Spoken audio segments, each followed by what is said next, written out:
कैसा रहा पेपर पटवारी का? क्या अच्छा रहा क्या एग्ज़ाम। स्कोर वगैरह रहा? मेरा स्कोर 115 था। 115। हाँ, बट तो मेरी तैयारी नहीं थी कुछ भी, मतलब मैं अच्छा, ऑलरेडी पटवारी हूँ, तो अच्छा, अच्छा। मैं तो बस वो ग्रुप जो सेकंड की उसके लिए। Okay, okay. हाँ। So on the scale of difficulty basis क्या स्केल पे आप उसको इजी रहा, मॉडरेट रहा, डिफिकल्ट रहा? मॉडरेट था, मतलब ना अलग-अलग जितने सेक्शंस हैं ना उस अकॉर्डिंग बोल सकते हैं। मैथ्स उन्होंने काफ़ी कैलकुलेटिव डाल दिया था। कैलकुलेटिव मतलब डाल ये है कि दिया। टाइम टेकिंग हो गया टाइम है। टेकिंग। बंदा अगर ये सोच रहा है कि मैथ्स पे स्कोर कर लेगा तो फिर वो थोड़ा उसको अच्छा, टाइम अच्छा। टेकिंग है। तो हाँ। On the language basis starting करता हूँ मैं इंग्लिश से। तो इंग्लिश क्या था 2017 के कंपैरिजन, यदि मैं 2023 की बात करूँ तो क्या रहा आपके लिए? मतलब किस टाइप के क्वेश्चन इंट्रोड्यूस? लेवल तो अप था उससे, लेकिन मतलब मेरे लिए तो ईज़ी था। आपके लिए easy था। हाँ। तो बेसिकली किस टाइप के क्वेश्चन पूछे गए हैं इस बार एग्जाम में? सब्जेक्ट वर्ब पैराजम्बल्स थे एग्रीमेंट और एंटोनिम्स सिनोनिम्स थे, ईडियम्स थे। ईडियम्स भी काफ़ी बेसिस हाँ, में अगर बहुत कुछ ज्यादा सीज़ियर लेवल पे कर रहा है बंदा तो वो कर लेगा। अच्छा। हाँ, हाँ। वोकैब और रूट के क्वेश्चन किस लेवल के थे? मतलब डायरेक्ट हिट हो रहे थे कि आप डायरेक्ट हिट होने हो वाले रहे हो। थे? हाँ, मतलब हाँ, यदि हाँ, आप हाँ। रूट्स से इंट्रोड्यूस हो तो आप क्वेश्चन हाँ, ज्यादा कर कर सकते हो। सकते। ऑन द रीजनिंग के बारे में यदि बात करना चाहूँ तो रीजनिंग कैसी थी? रीजनिंग अच्छी थी, बट जो उन्होंने अरेंजमेंट वगैरह के क्वेश्चन थे वो थोड़ा सा ऐसे कि हाँ टाइम टाइम टेकिंग हो कंज्यूमिंग। रहा, टाइम कंज्यूमिंग। आपको मतलब सीरीज वाले क्वेश्चन भी उसमें एकदम आप नहीं पकड़ पा रहे थे कि क्या ही इन्होंने ओके, पैटर्न फॉलो कर ओके। रखा है। और बेसिक कोई ऐसा रीजनिंग का डिफरेंट टाइप का क्वेश्चन जो थोड़ा सा नहीं था कि बेसिकली सब नहीं, इंट्रोड्यूस कर दिया? पहले ना काफ़ी टाइम पहले ना रेलवे में क्वेश्चंस आते थे जो टेबल होता था, मतलब उसमें कॉलम और रो का जो हाँ, टाइप रहता था उससे मैट्रिक्स टाइप के हाँ, क्वेश्चन। मैट्रिक्स वाला जो क्वेश्चन था वो था, तो वो वाला क्वेश्चन एक उन्होंने इस बार डाला। मैंने पिछली बार वाली एग्जाम्स में नहीं देखा मतलब था ऐसा। पिछली तो एक ये नया पैटर्न देखने को मिला रीजनिंग में इस वो बार। मतलब बंदा मैथ। कर लेगा उसमें भी ना, मतलब वो 3 क्वेश्चंस अगर एलिमिनेशन से भी वो जल्दी से ही कैलकुलेट कर लेगा, ओके, उसको तो ओके, थोड़ा-सा ओके। सो मैथमेटिक्स का क्या रहा? आपको क्या लगा? अर्थमेटिक्स, हायर ज्योमेट्री या हायर मैथ्स या ज्योमेट्री? किस टाइप के क्वेश्चन ज्यादा ज्योमेट्री थे? भी करना है हमको, ज्योमेट्री करना ही पड़ेगा क्योंकि ट्रिगो से भी और ज्योमेट्री से स्पेशली क्वेश्चंस थे 2-3 अच्छे खासे क्वेश्चंस थे। और हायर मैथ्स को लेकर अलजेब्रा वगैरह जो क्वाड्रेटिक इक्वेशन के क्वेश्चन देखने को मिला? क्वाड्रेटिक का नहीं था इतना कुछ, मुझे नहीं देखने को मिला, लेकिन ट्रिग्नोमेट्री वगैरह से रिलेटेड? ट्रिग्नो से भी नहीं था। ट्रिग्नो से बस वही जो ट्रायंगल, हाइट एंड डिस्टेंस वाले क्वेश्चन? हाँ, हाइट एंड डिस्टेंस था और एंगल वाले क्वेश्चंस थे।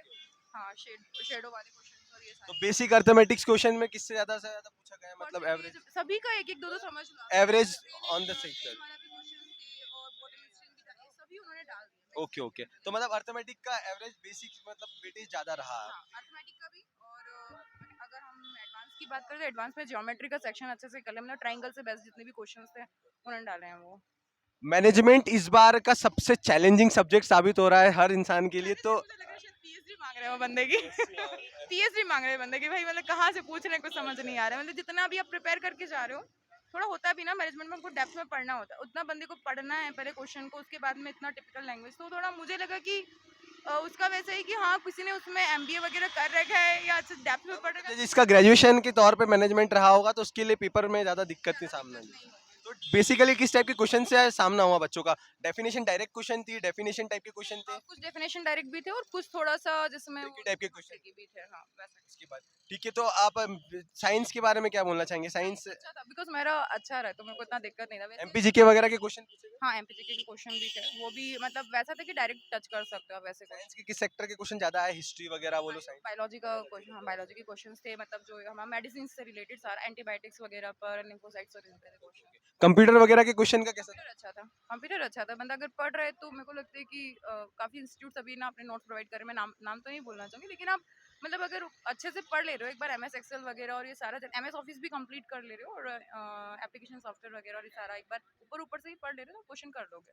लैंग्वेज के तौर पे हिंदी के बारे में क्या कहना चाहेंगे? हिंदी के इजी था, क्वेश्चन? हिंदी हिंदी इजी था, इजी था। और आपको मतलब संधि समास पे थोड़ा ध्यान दे लो, मतलब बहुत ही इजी, मेरे लिए तो इजी था, मुझे तो इजी लगा। तो आप यदि क्या मतलब बताना चाहेंगे आगे, क्या स्टूडेंट को गाइड करना चाहेंगे जिनका आगे पेपरों में ये करूँगी तैयारी? कैलकुलेशन करते रहो, सुबह शाम दिन रात कैलकुलेशन अपनी फास्ट करो ताकि वहाँ पर कैलकुलेटिव पेपर है वो तो आप टाइम कंज्यूमिंग का प्रॉब्लम आ रही है? हाँ टाइम कंज्यूमिंग है, मतलब अगर किसी को ये है ना कि मेरा मैथ स्ट्रांग है तो बंदा ये सोच के चले कि यार मुझे कैलकुलेशन भी करनी है बढ़िया। मतलब मेरे लिए तो ये है कि अगर किसी को ये देना है, अगर मैं कोई टिप देना है तो मैं तो ये व्हाट है कि what can you suggest to our subscriber on हाँ बस इतना कि कैलकुलेशन करते रहो, अगर दिन रात सुबह शाम बैठो तो कुछ मत करो, तुम प्लस माइनस करते रहो, बाकी तुमने पढ़ ही लिया है इतने टाइम में और बाकी जो रिव्यूज आ रहे हो देखकर, सो क्योंकि मच और तो मैम। कुछ ज्यादा कुछ कर नहीं सकोगे ना, अभी डेप्थ में जाके सब्जेक्ट तो नहीं पढ़ सकते। मैनेजमेंट मेरे अकॉर्डिंग इतना टाइम मत दो, जितना तुमने पढ़ा है उसको रिवाइज करो, जितना रिवाइज करोगे, कई बार क्या होता है ना कि हम 3-4 ऑप्शन है तो उसमें से तुम 3 एलिमिनेट कर सकते हो ना, उनको हटा सकते हो क्योंकि अगर तुमने पढ़ा हुआ है तो ये भी कहीं ना कहीं मेरे लिए मैनेजमेंट में तरीका थोड़ा काम आया, मुझे समझ में आ गया थोड़ा सा। Thank you so much ma'am. Thank you.